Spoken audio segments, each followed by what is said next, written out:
Bible సమయం గంభీర సమయం వచన పరంపర ధ్యానాంశ సమయం.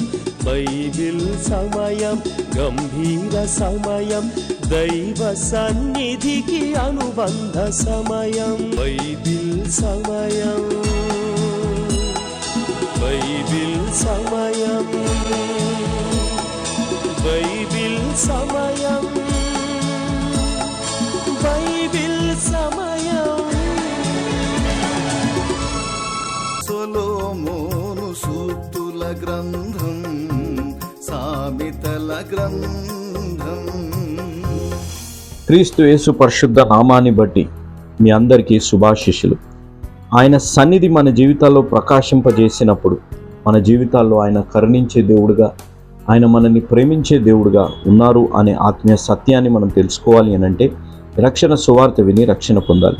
ఇంత గొప్ప అవకాశాన్ని సద్వినియోగం చేసుకొని కోట్లాది ప్రజలు రక్షణ సువార్త వినేటట్టు యేసు అనుచరుల పరిచర్యను ప్రోత్సహించి బలపరిచిన మా ప్రియులు, మా ఆప్తులు, మా తల్లిదండ్రుల సమానులు మిస్టర్ మిసెస్ నాగయ్య గారు మరియు శ్రీలక్ష్మి గారు, వారు ఆగిరిపల్లి కృష్ణా డిస్టిక్ వాస్తవ్యులు. అయ్యగారు నాగయ్య గారు కొరకే, శ్రీలక్ష్మి ఆంటీ గారు కొరకే ప్రత్యేకంగా ప్రార్థిస్తున్నాం. వారి కుమారుడు ప్రభాకర్, కోడలు శైలజ, వారి కుటుంబం కొరకే, అదేవిధంగా కుమారుడు జీవన్ కుమార్ కొరకే, ఈ కుటుంబం కొరకే ప్రత్యేకంగా ప్రార్థించమన్నారు. ప్రత్యేకంగా ప్రార్థిస్తాం. మహోన్నతుడా, జీవం కలిగిన మా దేవ, జీవాధిపతి, సర్వాధికారి అయిన దేవ, నాగయ్య గారు, శ్రీలక్ష్మి ఆంటీ గారి కొరకే ప్రార్థిస్తున్నాం. ప్రభా, అమ్మగారి సేవలో బలంగా వాడబడుతున్నారు. తనకిచ్చిన తలాంతుని బట్టి బిడ్డ నిండుగా మెండుగా దీవించి ఆశీర్వదించండి. వారి కుమారులు ప్రభాకర్, కోడలు శైలజ గారిని, వారి కుటుంబాన్ని, మరొక కుమారుడు జీవన్ కుమార్ యొక్క మంచి భవిష్యత్తు కొరకే ప్రార్థిస్తున్నాం. తండ్రి, మీ ద్వారా ప్రేరేపింపబడి చేసిన సహాయాన్ని బట్టి ఈరోజు ఎవరైతే రక్షణ సువార్త వింటున్నారో, రక్షణ పొందే అవకాశాన్ని ప్రభా వారు అనుగ్రహింపబడ్డారు.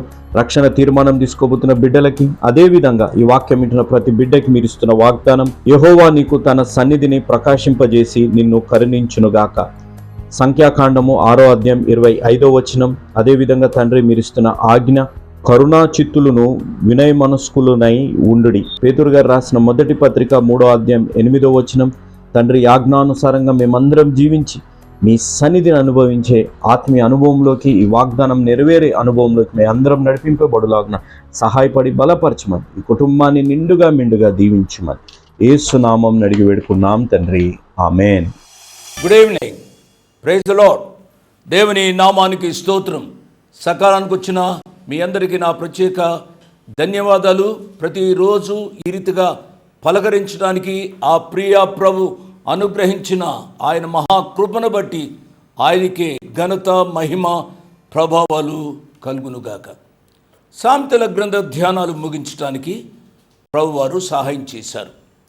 సామెతల గ్రంథంలో 31 అధ్యాయాలు ఉన్నాయి.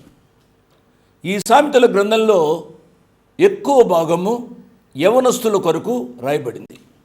యవనస్తులు ఏ రీతిగా జీవించాలి, వారు ఇతర స్నేహితులతో ఏ రీతిగా జీవించాలి, ముఖ్యంగా మగవారు ఆడవారితో ఏ రీతిగా ఉండాలి, ఆడవాళ్ళు మగవారితో ఏ రీతిగా ఉండాలి, యవనస్తులు తమ తల్లిదండ్రులను ఏ రీతిగా ప్రేమించాలి, ఇటువంటి కొన్ని గొప్ప విషయాలు ఈ సామెతల గ్రంథంలో లిఖించబడ్డాయి.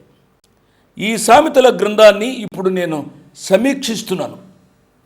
జాగ్రత్తగా వినాలి, అటు ఇటు తిరగవద్దు. జీవితానికి చాలా అవసరమైన సత్యాలు ఈ గ్రంథంలో రాయబడ్డాయి. ఈ గ్రంథ ధ్యానాల్లోనికి వెళ్ళడానికి ముందుగా నేను ప్రార్థన చేస్తాను. మమ్మల్ని మికిలిగా ప్రేమించిన మా ప్రియ పరలోకపు తండ్రి, వందనాలు, స్తోత్రాలు నాయన. సామెతల గ్రంథ ధ్యానాలు ముగించడానికి సహాయపడ్డారు. ఈ రాత్రి సామెతల గ్రంథ సమీక్ష చేయాలని ఆశపడుతున్నాను నాయన. మీ తలంపులు అనుగ్రహించండి. సామెతల గ్రంథం యవనస్తుల కొరకు రాయబడింది.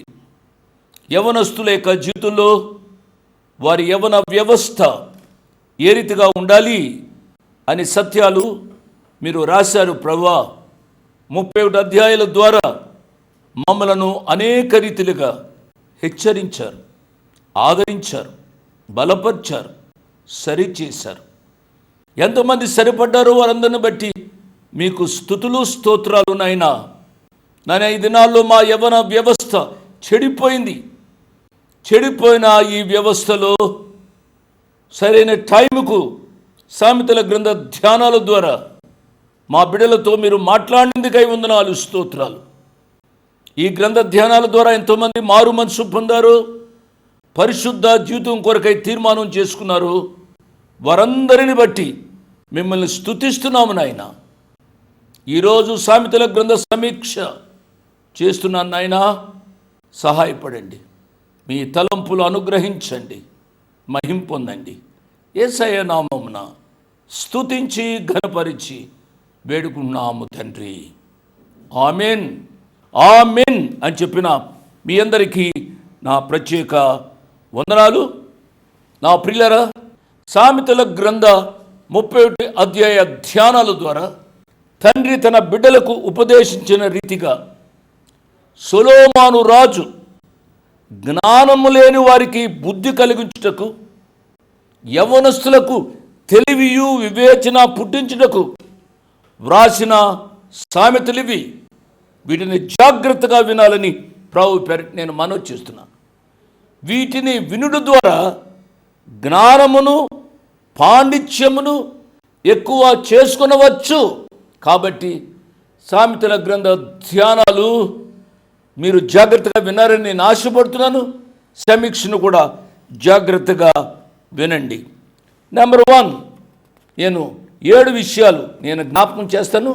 రాసుకోవాల్సిన వారు ఈ సమీక్షలో ముఖ్యమైన విషయాలు రాసుకోనండి. యెహోవా యందు భయభక్తులు కలిగినటు వలన వచ్చే అనేక ఆశీర్వాదాలు ఈ సామెతల గ్రంథంలో లిఖించబడ్డాయి. యెహోవా యందు భయభక్తులు కలిగినటు వలన యవ్వనస్తులకు జ్ఞానం కలుగుతుంది. యవ్వనస్తులు చెడుతనాన్ని అసహించుకుంటారు. యవ్వనస్తులకు జ్ఞానం కావాలి అని అంటే దేవుని యందు భయభక్తులు కలిగి ఉండాలి. దేవుని యందు భయము, దేవుని యందు భక్తి యవ్వనస్తులు నేర్చుకునే వాళ్ళని ప్రభు పేరిట నేను జ్ఞాపకం చేస్తున్నాను. యవ్వన బిడ్డలకు హెచ్చరిక చేశాడు. ఇందులో పురుషుల గురించి వ్రాశాడు అంటే స్త్రీల గురించి మర్చిపోయాడు అనేది కాదు. యవ్వనస్తుడా, పరస్త్రీ గూర్చి జాగ్రత్త పడుము అని రాస్తే యవ్వనస్తురాల పరపురుషుని గూర్చి కూడా జాగ్రత్త పడాలి అనే అర్థాన్ని మీరు అర్థం చేసుకునే వాళ్ళని ప్రభు పేరిట నేను జ్ఞాపకం చేస్తున్నాను. ఈ దినాల్లో కొంతమంది యవ్వనస్తులు జార స్త్రీల చేతిలో పడి ఎయిడ్స్ వ్యాధి తెచ్చుకుంటున్నారు. చాలామంది బాధతో ఫోన్ చేస్తూ ఉంటారు. వారికి పెండ్లవుతుంది, భార్య బిడ్డలు కూడా ఉంటారు. మరి ఏ రీతిగా జీవించారో వారికి పురుషునికి ఎయిడ్స్ వ్యాధి వస్తుంది. బిడ్డల సంగతి ఏమిటి? భార్యకు కూడా వస్తుంది. కొద్ది దినాలకు చనిపోతారు. ఇరువురు బిడ్డలు అనాథులవుతారు. నా ప్రియ యవ్వన బిడ్డలారా, వేరే స్త్రీలతో పురుషులతో జీవించేటప్పుడు చాలా జాగ్రత్తగా ఉండాలని ప్రభు పక్షంగా నేను మనవి చేస్తున్నాను. ఎక్కువగా అబ్బాయిలు అమ్మాయిలతో, అమ్మాయిలు అబ్బాయిలతో స్నేహం చేయవద్దు. ఆ స్నేహము చాలా చెడు అలవాట్లకు మిమ్మలను దింపుతుంది. ఈ సత్యాన్ని ఈ రాత్రి మీరు అర్థం చేసుకోనండి. 1, యెహోవా యందు భయభక్తులు కలిగి ఉండాలి. 2, పరస్త్రీతో పరపురుషునితో అనవసరమైన సంబంధం కలిగి ఉండకూడదు. నెంబర్ 2. నెంబర్ 3, 3వది ఏమిటి అనగా ఈ యవ్వనస్తులు వారి జీవితాలలో ఈ రీతిగా పరస్త్రీలతో తిరగడం ద్వారా కుటుంబాలలో ఎదురయ్యే ఇబ్బందులు మర్చిపోవాలని త్రాగుడుకు అలవాటు పడుతున్నారు. ఈ త్రాగుడు ఎంత అసహ్యమైందో మనము సామెతల గ్రంథ ధ్యానాల్లో మనం చదివాం. నేను చాలా విషయాలు నేను చెప్పాను. కొంతమంది యవ్వనస్తులు త్రాగుడుకు అలవాటు పడ్డారు. పరస్త్రీకి అలవాటు పడ్డారు కాబట్టి ఆ భాగాన్ని నేను చదువుతాను. సామెతల గ్రంథం 23వ అధ్యాయము 27వ వచనం నుంచి, వేశ్య లోతైన గొయ్యి, పరస్త్రీ ఇరుకైన గుంట. దీన్ని ఎక్స్ప్లెయిన్ చేయవలసిన పని లేదు. వేశ్యలను గుచ్చి జాగ్రత్తగా ఉండాలి. దోచుకున్నవాడు పొంచిండునట్లు అది పొంచిండును. ఎవరికి శ్రమ, ఎవరికి దుఃఖం, ఎవరికి జగడములు, ఎవరికి చింత, ఎవరికి హేతువు లేని గాయాలు, ఎవరికి మంద దృష్టి, ద్రాక్షారసముతో ప్రొద్దు పుచ్చువారికే గదా, కలిపిన ద్రాక్షారసం రుచి చూడ చేరువారికే గదా, ద్రాక్షారసము మిక్కిలి ఎర్రబడగను, గిన్నెలో తళతళలాడుచుండగను, త్రాగుటకు రుచిగా ఉండగను, దానివైపు చూడకమో, పిమ్మట అది సర్పం వలె కరుచునో, కట్ల పాము వలె కాటువేను. జాగ్రత్త నా ప్రియ బిడ్డలరా, నేను చెబుతున్నాను, దయచేసి చిన్న వయసులోనే కొంతమంది త్రాగుడుకు అలవాటు పడుతున్నారు.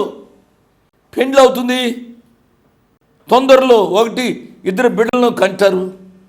ఆ అమ్మాయిని 2 బిడ్డలను అనాథులుగా చేస్తారండి, దిక్కులేని వారుగా చేస్తారండి.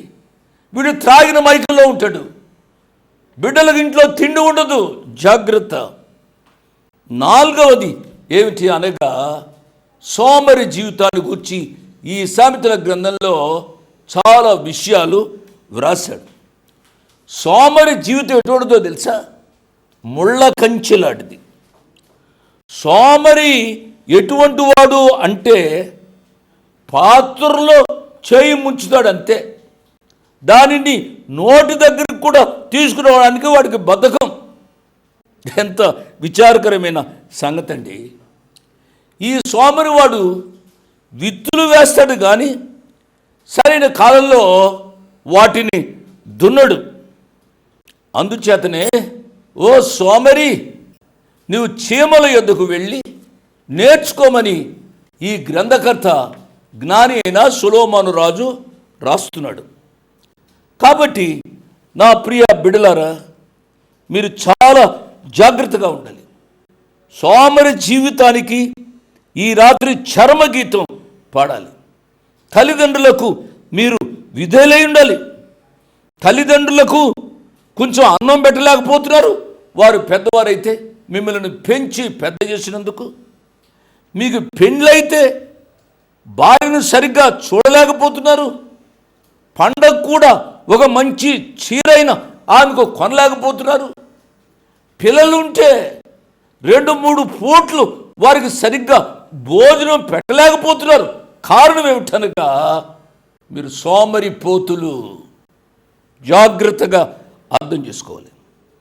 5వది ఏమిటి అనగా, మన జీవితంలో దేవునికి హేయమైన కార్యాలు 7 రాశాడు ఈ జ్ఞాని. ఈ 7 విషయాలు నేను గత దినాల్లో నేను చెప్పాను. సామెతల గ్రంథం 6వ అధ్యాయము, యెహోవాకు హేయమైనవి 7 ఉన్నాయి. 16వ వచనం, అవేవనగా అహంకార దృష్టి. వాడు చూపులోనే గర్వంగా ఉండకూడదండి. ఆయన ముఖంలో ఎంత దీనత్వం, ప్రశాంతత, నెమ్మది, దైవత్వం ఉట్టిపడుతుంది అన్న రీతిగా మనము శాంతి సమాధానంతో ఉండాలి. అహంకార దృష్టి మంచిది కాదు. 2వది కలలాడు నాలుక. వాడు నోరిప్పితే అబద్ధం, వాడు నోరు విప్పితే వాడికి వీడికి ఆమెకు ఈమెకు గొడవలు పెట్టడమే. కలనాడు నాలుక వెరీ డేంజరస్. నెంబర్ 3, నిరపరాధులను చంపు చేతులు. ఏమి తప్పు చేయని వాడిని కొంతమంది చాలా అసహ్యంగా చంపే అంత పని చేస్తారండి. చాలా ఇబ్బందికి గురి చేస్తూ ఉంటారు, ఆశీర్వాదకరం కాదు. 4వది చెడ్డ ఆలోచనలు యోచించే హృదయం. కొంతమంది ఎల్లప్పుడూ కూడా ఎవరిని ఏ రీతిగా పాడు చేయాలి, ఎవరిని ఏ రీతిగా పాడు చేయాలని స్త్రీలు ఈ రీతిగా ఆలోచిస్తూ ఉంటారు. దుర్యాలోచనలు యోచించు హృదయం అని అన్నాడు. మన హృదయము చాలా ప్రశాంతంగా ఇతరులను దీవించే రీతిగా ఉండాలి. 5, కీడు చేయుటకు త్వరపడి పరుగులెత్తు పాదములు. ఎవరికి హాని చేయాలా అని కొంతమంది చూస్తూ ఉంటారండి. కుళ్ళు బుద్ధి అది ఇది అంటూ ఉంటాం కదూ. ఎవరికి హాని చేయకూడదమ్మా. చేతనైతే మేలు చేయాలి, చేత కాకపోతే మెదలకుండా ఊరుకోవాలి. ఎవరికి కూడా కీడు తలపెట్టవద్దు అని ప్రభు పక్షంగా నేను మనవి చేస్తున్నాను. 6, లేని వాటిని పలుకు అబద్ధ సాక్షి. నేను వివరించవలసిన పనిలే. 7, అన్నదమ్ములలో జగడములు పుట్టించువారు. కాబట్టి కొంతమంది అన్నదమ్ములకు మధ్య గొడవలు పెట్టేసేసి ఏదో లాభం పొందాలని చూస్తూ ఉంటారు. నేను 5 పాయింట్లు చెప్పాను, 7 పాయింట్లు చెప్పాలి అని నేను ఆశపడ్డాను. కాబట్టి జాగ్రత్తగా వింటున్నారు కదూ. 6వది ఏమిటి అనగా, యవనస్తులైన బిడ్డలు తమ తల్లిదండ్రులను ఏ రీతిగా ప్రేమించాలో అనేది సొలొమోను రాజు ఈ సామెతల గ్రంథంలో చాలా చక్కగా చెప్పాడు. నా ప్రియ బిడ్డలారా, నీ తల్లిని తండ్రిని ఏ రీతిగా చూస్తున్నారు మీరు? మీ తల్లి మీ తండ్రి ఏమీ చదువుకోలేదు. జాగ్రత్తగా వినాలి. వారేమీ చదువుకోలేదు, నిన్ను కష్టపడి చదివించారు. నీవు ఉన్నతమైన స్థితికి వచ్చావు. ఒక డాక్టర్ అయ్యావు, ఇంజనీర్ అయ్యావు, లేక ఒక ఉన్నతమైన స్థాయికి వచ్చావు. నీ తల్లిదండ్రులు కనబడుతున్నారా? నీ తల్లిదండ్రులు ముసలివారు అయ్యారా? వారు నీకు ఇప్పుడు అక్కర్లేదా? నా ప్రియ బిడ్డలారా, తల్లిదండ్రులను సన్మానించాలి.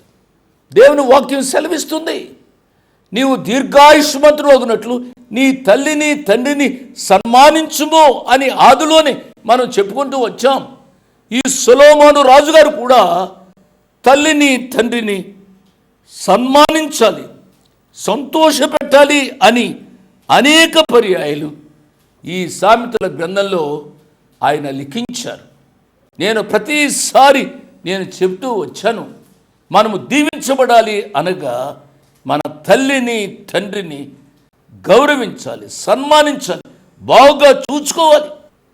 నా ప్రియ బిడ్డలారా, ఒక దేవుని సేవకునిగా ఈ సామెతల గ్రంథాన్ని వ్యాఖ్యానిస్తున్న వ్యక్తిగా నేను చెబుతున్నాను, మీ తల్లిని తండ్రిని ప్రేమించండి.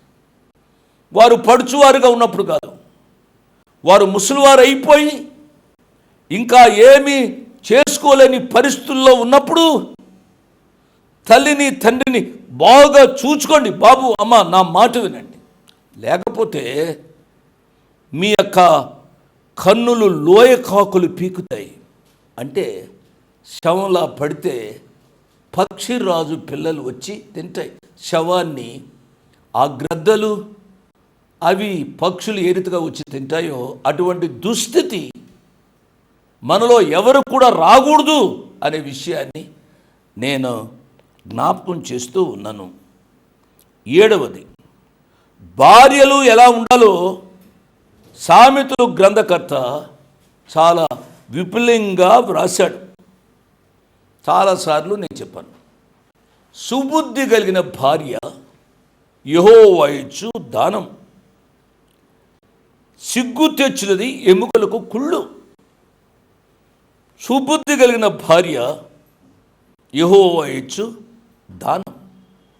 ఎంత మంచి మాట. పెళ్ళైన నా ఆడబిడ్డలారా, మీరు నీ భర్తకు బహుమానంగా ఉండాలి, దేవుడిచ్చిన దానంగా ఉండాలి. అంతేగాని మీరు తేళ్లుగా ఉండకూడదు, మేలుగా ఉండాలి. నేను చెప్తూ వచ్చాను, కొంతమంది గయ్యాళి గంపలు అని అంటారు. గయ్యాళి అయిన భార్య ఎటువంటిదో మీకు తెలుసు. అంటే మీరు గయ్యాళ్ళని కాదు నా ఉద్దేశం. మీలో చాలామంది శ్రేష్ఠులు ఉన్నారు, పరిచర్యలో ఎంతో ముందుకు వెళ్ళేవారు ఉన్నారు, నాలాంటి దైవ సేవకులను ప్రేమించేవారు ఎంతోమంది ఉన్నారు. అమ్మా, ఏ కారణం చేతనైనా మీరు గయ్యాళులుగా ఉంటే మీ ఇంటిలో నెమ్మది ఉండదు. అదే సామెతల గ్రంథకర్త 27వ అధ్యాయము 15వ వచనంలో ఒక మాట ఏమి రాశాడంటే, ముసురు దినమున ఎడతెగక కారు నీళ్లును గయ్యాళి అయిన భార్యయు సమానం. ఇంకా దీనిని నేను ఎక్స్ప్లెయిన్ చేయవలసిన పని లేదు, మీరు అర్థం చేసుకునే వాళ్ళని ప్రభు పేరిట నేను జ్ఞాపకం చేస్తున్నాను. దేవుని వాక్యం సెలవిచ్చేది ఏమిటనగా, జ్ఞానవంతురాలు తన ఇల్లు కట్టుకొనును, మూఢురాలు తన సొంత చేతులతో తన ఇల్లును పెరుక్కుంటుంది, పాడు చేసుకుంటుంది. నా ప్రియ బిడ్డలారా, మీ ఇల్లు అనేకులకు ఆశీర్వాదకరంగా ఉండాలి. ఘనురాలైన శూనేమిరాలు వలె మీ ఇంట్లో ఉండాలమ్మా. అమ్మా, మార్కు తల్లి అయిన మరియ ఇంటి వలె మీ ఇల్లు ప్రార్థనా గృహాలుగా ఉండాలి. కొర్నేలి ఇంటి వలె మీ ఇల్లు సువార్త ఇల్లుగా ఉండాలి. జ్ఞానవంతురాలు తన ఇల్లు కట్టుకున్నాను. దేవుని యొక్క వాక్యం చెప్పేది ఏమిటనగా, గుణవతి అయిన భార్య దొరుకుట అరుదు అని రాశాడు సామెతల గ్రంథకర్త చివరి అధ్యాయంలో. చాలా విచారకరమైన మాట. గుణవతి అయిన భార్య దొరకడమే అరుదా? నా ప్రియ ఆడబిడ్డలారా, మీరు గుణవతులుగా ఉండాలి.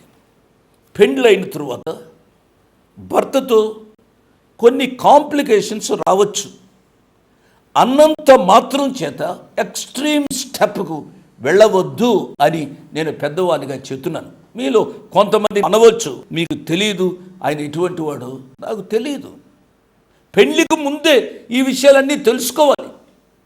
తెలుసుకోకుండా నా కూతురికి పెళ్ళాడో లేట్ అవుతుందనో, లేక కట్నం తక్కువ తీసుకుంటున్నాడనో, లేక ఎక్కువ చదువుకున్నాడనో, లేక మా కులం కలిసి వచ్చిందనో, ఏమేమో ఈ యొక్క లోక విషయాలకు లోనయ్యి లొంగిపోయి పెళ్లి చేసుకుంటారు.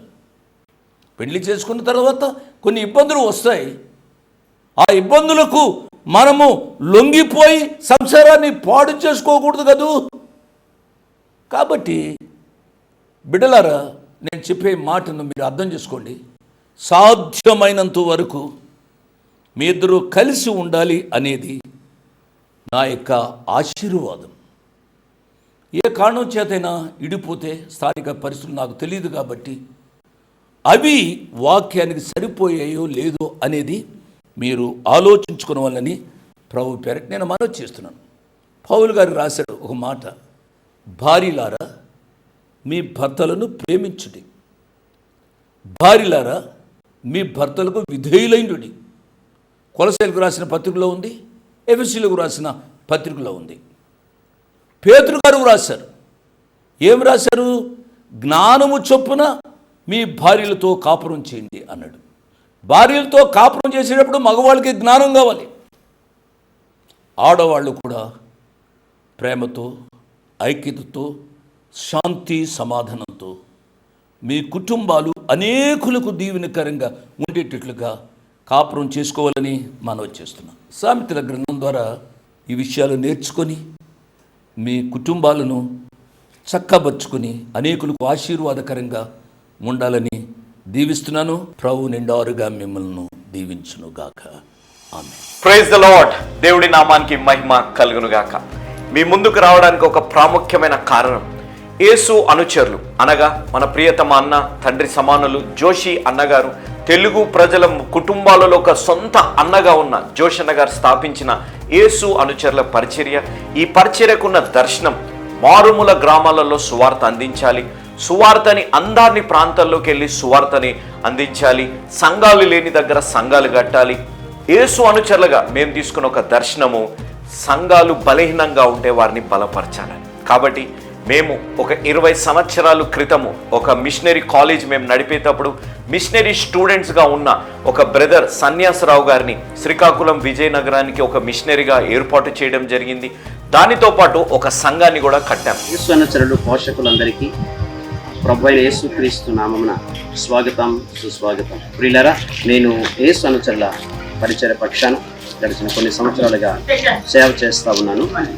నా పేరు రెడ్డి సన్యాసిరావు. పార్వతీపురం మన్యం జిల్లా కరాసవలస అనేటువంటి గ్రామంలో సేవ చేస్తా ఉన్నాను. యేసు అనుచరుల పరిచర్య పక్షాన ఇక్కడ ఒక మందిరాన్ని స్థాపించాలన్న దృఢమైన సంకల్పంతో గడిచిన కొన్ని సంవత్సరాలను ప్రారంభించాం. నేటికి దేవుని మహాకృపను బట్టి మీరు చేస్తున్నటువంటి ఆర్థిక సహాయం వలన మీరు చూస్తున్నటువంటి ఈ మందిరమును పూర్తి చేయగలిగాం. అయితే చెప్పాల్సింది ఏమిటి అనగా, ఈ నెల అనగా జూలై 15వ తారీఖు యేసు అనుచరులు మిషనరీ డే.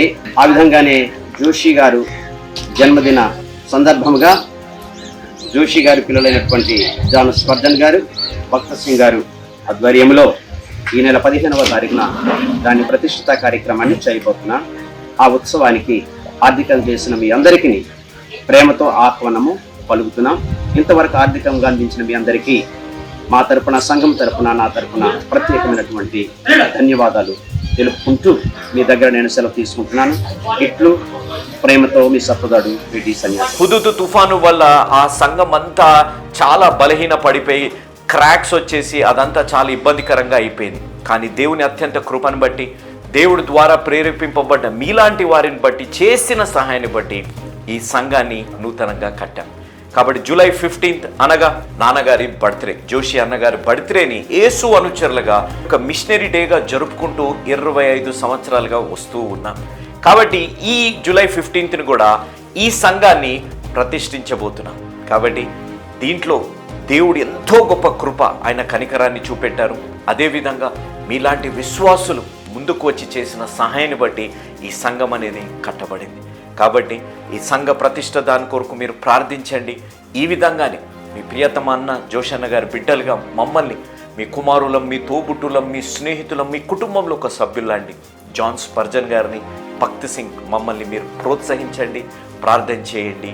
హంగు ఆర్భాటాలు కాదు, పేరు ప్రఖ్యాతలు కాదు, ఘనత, మహిమ, ప్రభావాలు ఆ దేవాతి దేవుడికే చెందునుగాక.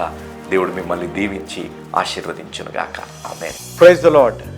మీ ముందుకు రావడానికి ఒక ప్రాముఖ్యమైన కారణం, మేము ఈ టీవీ పరిచర్యని ఎందుకు ప్రారంభించాం, ప్రాముఖ్యంగా తండ్రి అయిన నాన్నగారు, కీర్తిశేషులైన నాన్నగారు జోషన్న గారు ఎందుకు ప్రారంభించారు అనేది వారి మాటల్లోనే విందాం. ఈ కార్యక్రమాన్ని నిర్వహించడానికి నేను ఎంతో ధైర్యం చేశాను అనే విషయాన్ని జ్ఞాపకం చేస్తున్నాను. డబ్బుండి కార్యక్రమాన్ని ప్రారంభించలేదు. నన్ను రక్షించి ఇంతవరకు పిలిచిన ప్రభు ఉన్నారు అని, తదుపరి విశ్వాసులైన మీరు ఉన్నారు అనే ధైర్యంతో ఈ కార్యక్రమాన్ని కొనసాగిస్తున్నాం. విన్నారు కదా, నాన్నగారు ఏ ధైర్యమైతే వారు చేసి టీవీ కార్యక్రమాలని ప్రారంభించారు.